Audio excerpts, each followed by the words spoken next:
Bienvenue sur le Gay Report. Dans une déclaration fortement reprise par la presse ce matin, le président de la République, parlant de nos ressources naturelles, aurait affirmé, je cite, « Tout est clair, on doit arrêter ce débat malsain sur la gouvernance des ressources. » Le Sénégal a mis en ligne des informations toujours plus nombreuses sur le secteur de l'extraction. Fin de citation.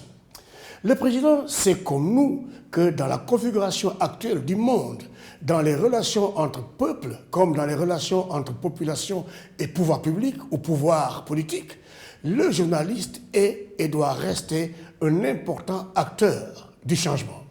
Par conséquent, le journaliste sénégalais qui exerce son métier selon les règles ne peut point se satisfaire de la seule déclaration d'un responsable, fût-il le président de la République, qui engage notre pays par sa signature et par les signatures de personnes qu'il a lui-même nommées. Afin de bien informer le peuple sur ce qui l'engage et sur ce qui se fait en son nom, le journaliste sénégalais a besoin d'accéder, comme presque tous les journalistes à travers le monde et dans plusieurs pays africains, à tous les documents, contrats relatifs à tous les projets qui engagent notre pays, nos ressources, nos biens. Pour cela, il a besoin d'un outil vital pour lui et pour l'avenir du Sénégal. Il a besoin d'une disposition légale appelée « Loi sur la liberté d'accès à l'information ». Cette loi sur la liberté d'accès à l'information que notre pays ne vote pas. On nous parle de plans d'action national élaborés en collaboration avec la société civile afin de promouvoir la transparence de l'action publique, mais cela n'a rien à voir avec la loi sur la liberté d'accès à l'information qui est un outil spécifique de travail pour le journaliste et pour le citoyen lambda. Car, mesdames, messieurs, avec une telle loi, même les non-journalistes auront le droit de réclamer l'accès à des documents officiels engageant notre pays et réagir. Alors, l'action publique sera vraiment transparente.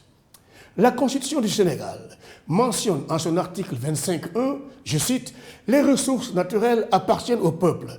Elles sont utilisées pour l'amélioration de ses conditions de vie. » En voilà une injonction à l'autorité pour que notre pays, à l'instar de plusieurs pays africains comme l'Afrique du Sud, le Nigeria, la Guinée-Conakry, la Tunisie, pour donner quelques exemples, vote lui aussi une loi sur la liberté d'accès à l'information, comme l'a fait d'ailleurs la Gambie voisine en août 2021. Cette loi qui semble effrayer les pouvoirs politiques du Sénégal est indispensable pour la transparence mentionnée par le président, car elle permet aux journalistes d'accéder à tous les documents, contrats, signatures et conditions de signature d'accords, critères de sélection des partenaires nationaux et étrangers pour une information claire du public. Cette loi est la vraie clé qui ouvre nos démocraties fermées.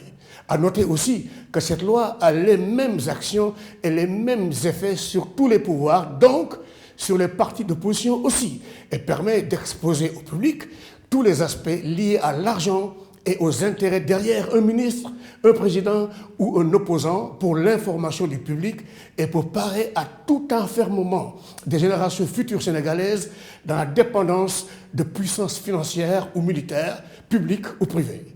Cette loi renforce le droit de chaque citoyen de savoir, de s'exprimer librement sur les projets de la vie publique et de demander des comptes au pouvoir public, aux élus, aux opposants et aux magnats des finances.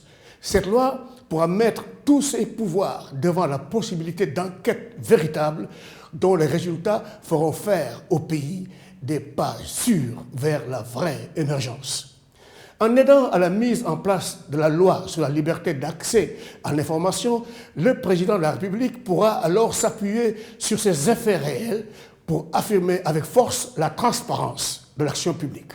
Et moi, je saisis personnellement l'occasion pour placer une requête urgente de cette loi appelée la liberté d'accès à l'information dans les premières priorités de la nouvelle Assemblée nationale.